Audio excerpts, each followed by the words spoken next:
എല്ലാവർക്കും നമസ്കാരം. പുതിയൊരു വീഡിയോയിലേക്ക് സ്വാഗതം. ഷൈനി ചേച്ചിയും കുഞ്ഞുങ്ങളും മരിച്ച സംഭവം നമുക്ക് എല്ലാവർക്കും അറിയാലോ. എന്നാൽ ഓരോ കാര്യങ്ങളായിട്ട് പുറത്തു വന്നുകൊണ്ടിരിക്കുകയാണ്. ഇതൊക്കെ കേൾക്കുമ്പോൾ മനസ്സിലാകുന്നത് എന്താണെന്ന് വെച്ചാൽ ഈ ഷൈനി ചേച്ചിക്ക് ഉടനെ ഒന്നും നീതി കിട്ടാൻ പോകുന്നില്ല. അതിന്റെ ബെസ്റ്റ് ഉദാഹരണങ്ങളാണ് അവരുടെ പേരൻസ് തന്നെ. അവരുടെ അപ്പൻ്റെ അമ്മയുടെ ഇന്നലത്തെ ഈ യൂട്യൂബ് ചാനൽസിന്റെ കുറച്ച് വീഡിയോസൊക്കെ ഞാൻ കണ്ടിരുന്നു. അവരോട് നല്ല രീതിയിലൊന്നും സംസാരിച്ചില്ല. അവരോരോന്ന് ചോദിക്കുമ്പോഴൊക്കെ പറയുന്നത് ഞങ്ങൾക്ക് അറിയത്തില്ല എന്നാണ്. കുടുംബശ്രീന്ന് ലോൺ എടുത്തല്ല, ആ ലോണിന്റെ പൈസ ഇവിടെ കൊണ്ട് തന്നൂല്ലോ എന്ന് ചോദിക്കുമ്പോൾ അവിടെ പോയി ചോദിക്കുക എന്നൊക്കെ പറഞ്ഞു. അത് സ്വാഭാവികമായിട്ടും ഇവർ ചെലവാക്കി എന്ന് പറയുമ്പോൾ ആ ഒരു ദേഷ്യം കൊണ്ട് പറഞ്ഞതായിരിക്കാം. എന്നിരുന്നാൽ പോലും അവരുടെ സംസാരത്തിൽ നമുക്ക് മനസ്സിലാക്കാൻ കഴിഞ്ഞത് വർഷങ്ങൾക്ക് മുമ്പ് നടന്നുപോയ ഒരു സംഭവങ്ങളെക്കുറിച്ച് അവർ സംസാരിക്കുന്ന പോലെ തോന്നി. അതിനുശേഷം സോഷ്യൽ മീഡിയയിൽ ഈ ഷൈനി ചേച്ചിയുടെ അപ്പച്ചനെ അങ്ങോട്ട് എടുത്തിട്ട് പൊങ്കാലിട്ടു എല്ലാവരും കൂടെ. ഇത് ചിരിച്ചോണ്ട് സംസാരിക്കുന്നു, അങ്ങനെ പറയുന്നു, ഇങ്ങനെ പറയുന്നു ഒക്കെ. അത് കാണുമ്പോൾ നമുക്കായാലും തോന്നും ഇവരെന്താ ഇങ്ങനെ കെയർലെസ്സായി സംസാരിക്കുന്നതെന്ന്. അവതരങ്ങളെ കുറിച്ച് പറയുമ്പോഴും പറയുന്നുണ്ട് അവർക്ക് അവരുടെ ജോലി കാര്യങ്ങൾ നോക്കണ്ടേ, അവർക്ക് ഇവിടെ നിന്നാൽ പറ്റില്ലല്ലോ, കേസൊക്കെ ആയിക്കഴിഞ്ഞാൽ അവർക്ക് പ്രശ്നമാവില്ല എന്ന തരത്തിലൊക്കെ പറയുന്നുണ്ട്. എന്നാൽ ഏഷ്യാനെറ്റ് ന്യൂസുകാർ വന്ന് കാര്യങ്ങൾ ചോദിക്കുമ്പോൾ അവർ കൃത്യവും വ്യക്തമായിട്ടും സംസാരിക്കുന്നുണ്ട്. അതിൻ്റെ കുറച്ച് ഭാഗങ്ങളൊന്നും നമുക്ക് കണ്ടു നോക്കാം. എനിക്ക് തോന്നുന്നത് ഇവള് പോയി കിടന്നു കഴിഞ്ഞിട്ടോ അല്ലെ ആ ദിവസം അന്ന് രാവിലെ 10 മണിക്ക് ഇവിടുന്ന് പോയിട്ട് 3:15 വന്നത്. ഇത് തപ്പി ഇവിടെ പ്രദേശത്ത് പ്രവർത്തനം പോയി, സ്കൂളിന്റെ ഇത് ഹോസ്റ്റൽ തപ്പിയൊക്കെ പോയി. അപ്പൊ ഏതെങ്കിലും കാരണവശാൽ ഈ ഭർത്താവ് അവനന്ന് പോകുന്ന ദിവസമാണെന്ന് പറഞ്ഞു.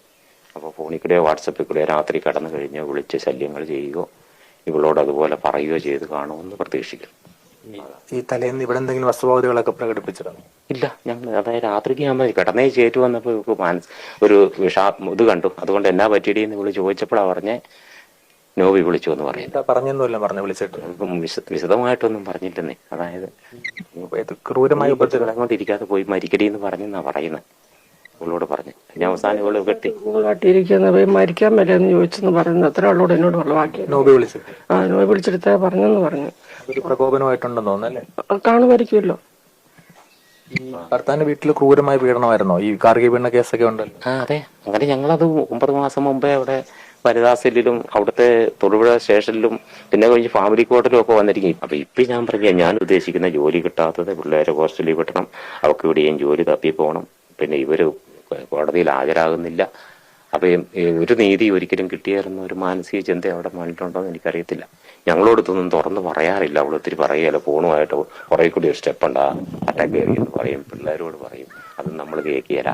നോബി എന്ന് പറയുന്ന ഈ ഷൈനി ചേച്ചിയുടെ ഹസ്ബൻഡ് ഈ ചേച്ചിനെ തലേന്ന് വിളിച്ചിരുന്നു. അതായത് ഈ മരിക്കുന്നതിന്റെ തലേന്ന് ഈ നോബി ഈ ചേച്ചിയെ വിളിച്ചിരുന്നിട്ട് പറയാണ് നീ പോയി ചാവടി എന്ന്. അതുകൊണ്ടാണ് അത് ആത്മഹത്യ പ്രേരണ കുറ്റമായിട്ട് പുള്ളിയുടെ തലേ വന്നത്, നോബിയുടെ തലേ വന്നത്. അങ്ങനെ പറഞ്ഞു. ഈ ചേച്ചി എന്ത് ചെയ്തു? അവരുടെ ആഭരണങ്ങളും സാധനങ്ങളൊക്കെ ഊരി അവരുടെ വീട്ടിൽ തന്നെ വെച്ചിട്ട് അവിടുന്ന് ഇറങ്ങി പോയി കുഞ്ഞുങ്ങളെയും കൂട്ടി. ആ CCTV ദൃശ്യങ്ങളൊക്കെ നിങ്ങൾ ഇതിനോടൊപ്പം കണ്ടിട്ടുണ്ടാവും.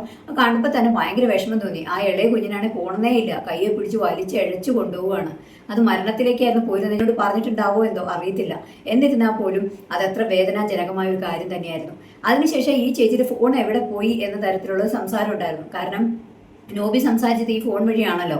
ഈ ഫോൺ കിട്ടിക്കഴിഞ്ഞാൽ കുറച്ചുകൂടെ തെളിവുകൾ കിട്ടുമല്ലോ എന്ന് കരുതിയിരുന്നു. ഈ ചേച്ചി ഉപയോഗിച്ചുകൊണ്ടിരുന്ന ഈ ഫോണ് ആ ചേച്ചിയുടെ അനീതിയുടെ ഭർത്താവിന്റെ കയ്യിലായിരുന്നു, ജെയ്സൺ എന്ന് പറയുന്ന ആളുടെ കയ്യിൽ. ആ പുള്ളി അന്ന് അവിടെ വന്നിട്ട് ആ ഫോണ് കയ്യിലെടുത്ത് കാറിലിട്ടിട്ട് പോയി എന്ന് പറഞ്ഞു. എന്ത് കാരണം കൊണ്ടാണെന്ന് അറിയത്തില്ല. കാരണം ആ ഫോൺ കിട്ടിക്കഴിഞ്ഞാൽ അപ്പം തന്നെ കൂടുതൽ തെളിവുകളൊക്കെ കിട്ടുമായിരുന്നു. അപ്പൊ എടുത്തു പറയേണ്ട കാര്യം എന്താണെന്ന് വെച്ചാൽ ഈ ചേച്ചി ഒരു അഭയത്തിന് അല്ലെങ്കിൽ ഒരു ആശ്രയത്തിന് വേണ്ടിയിട്ടായിരുന്നു സ്വന്തം വീട്ടിലേക്ക് വന്നത്. സ്വന്തം വീട്ടിൽ വന്നപ്പോഴെന്താണ് ഇവിടെ അവർക്ക് സ്വസ്ഥതയില്ല. ചേച്ചിക്ക് 2 ആങ്ങളമാരുണ്ട്, 3 പെൺപിള്ളേരാണ് ഇവര്. അപ്പൊ ഈ 2 ആങ്ങളമാരൊക്കെ വിദേശത്താണ്, ഇത് അമേരിക്കയിലും അവിടെ ഇവിടെയൊക്കെയാണ്. അപ്പൊ ഇവർക്കൊരു സപ്പോർട്ട് കൊടുക്കായിരുന്നു ഈ ചേച്ചിക്ക് ഏതെങ്കിലും തരത്തില്. പക്ഷെ അതിനൊന്നും അവർ മുതിർന്നില്ല. അതൊരു കാര്യം. അതോടൊപ്പം ഈ നോബിയെ പോലുള്ളവര് ഈ ചേച്ചിക്ക് ഇതുപോലെ ഗാർഹിക പീഡനങ്ങൾ കൊടുക്കുന്നതിന്റെ കാരണം എന്നാണെന്നറിയാമോ? ഇവരുടെ സഹോദരങ്ങളും ഇവരുടെ അപ്പനും അമ്മയൊക്കെ ഒരു കാര്യത്തെ ഒരു സീരിയസ്നെസ്സോടെ കാണുന്നില്ല എന്നുള്ളത് കൊണ്ട് തന്നെയാണ്. നല്ല തടിമിടുക്കുള്ള 2 ആങ്ങളമാരില്ലേ, അവരിടപെട്ടായിരുന്നെങ്കിൽ ഈ ചേച്ചിക്ക് ഇത്രയും കഷ്ടപ്പാടുണ്ടായിരുന്നോ?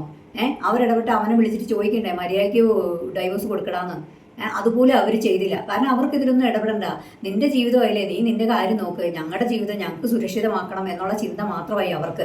പണ്ടേ അവർ ഇടപെട്ട് ആ കേസ് ശരിയാക്കി കൊടുത്ത ആ ചേച്ചിനെ അതിൽ നിന്ന് രക്ഷിക്കേണ്ടതായിരുന്നു. അതോടൊപ്പം 9 മാസം മുമ്പ് ഈ ഷൈനി ചേച്ചി ക്രൂരമായ പീഡനങ്ങളിലൂടെയാണ് കടന്നുപോയത്. കാരണം അയാളുടെ വീട്ടിൽ വെച്ച് അയാൾ ആ ചേച്ചിയുടെ വയറിനിട്ട് ചവിട്ടി ആ ചേച്ചി നിലത്ത് വീണു. അവരുടെ അമ്മായിയമ്മയൊക്കെ ഇതിന് കൂട്ടു നിന്നിരുന്നു. അതിന് ഇവർ വീട്ടുകാരെല്ലാം കൂടെ ചെന്ന് പോലീസ് സ്റ്റേഷനിൽ കൊണ്ട് കേസ് കൊടുക്കും. വനിതാ സെല്ലിലൊക്കെ വിളിച്ചറിയിക്കുകയും ചെയ്തത് കേസായതാണ്. എന്നാൽ അതിലൊന്നും അവർക്കൊരു അന്വേഷണത്തിന്റെ ഒരു പൂർണ്ണതയൊന്നും വന്നില്ല. കാരണം ഈ ചെയ്താൻ കൂടി അച്ഛനൊക്കെയാണല്ലോ അവരുടെ വീട്ടിൽ കുത്തിയിരിക്കുന്നത്. അവരെ വലിയ സുപ്രീം കോടതിയിലെ വക്കീലല്ലേ, അയാൾ പോയിന്റ് എടുത്തിട്ട് കൊടുത്ത് അവരെ അങ്ങ് രക്ഷിച്ചായിരിക്കും. എന്നാൽ ഇതും അന്വേഷിക്കണമെന്നാണ് ഞാൻ പറയുന്നത്. കാരണം ഈ അമ്മായിയമ്മയൊക്കെ ഈ ചെയ്തു കൂട്ടിയ കാര്യങ്ങളൊക്കെ പുറത്ത് കൊണ്ടുവരണം. ഇപ്പൊ തള്ള അങ്ങോട്ട് ഒളിച്ചിരിക്കുമായിരിക്കും, ഞാൻ രക്ഷപ്പെട്ടല്ലോ എന്ന് വിചാരിച്ച്. അവരെല്ലാം നിയമത്തിന്റെ മുമ്പിൽ കൊണ്ടുവരണം. ഈ അച്ഛനിപ്പോ എത്തിയെന്ന് പറയുന്നു, എന്നാൽ ഒരു മീഡിയക്കാരോ ആരോ ഒന്നും കണ്ടുമില്ല കേട്ടുമില്ല. പുള്ളി പോലീസ് സ്റ്റേഷനിൽ പോയിട്ട് ഇനി പറഞ്ഞോ എന്തോ ഒന്നും അറിയത്തില്ല. ഇനി പുള്ളി വന്ന് നേരെ പുള്ളിക്കുള്ള സംരക്ഷണം എടുക്കുമായിരിക്കും, അല്ലാതെ നാട്ടുകാർ വെറുതെ വിടത്തില്ലല്ലോ. എന്തായാലും ഈ ഷൈനി ചേച്ചിക്കും മക്കൾക്ക് നീതി കിട്ടണോടം വരെ പോരാടണം, എല്ലാവരും അവരൊപ്പം നിൽക്കണം എന്നാണ് എനിക്ക് പറയാനുള്ളത്. അപ്പൊ നിങ്ങളുടെ അഭിപ്രായങ്ങളും നിർദ്ദേശങ്ങളും കമന്റ് രൂപേണ അറിയിക്കൂ. മറ്റൊരു വീഡിയോയുമായി ഉടനെ കാണാം. ബൈ.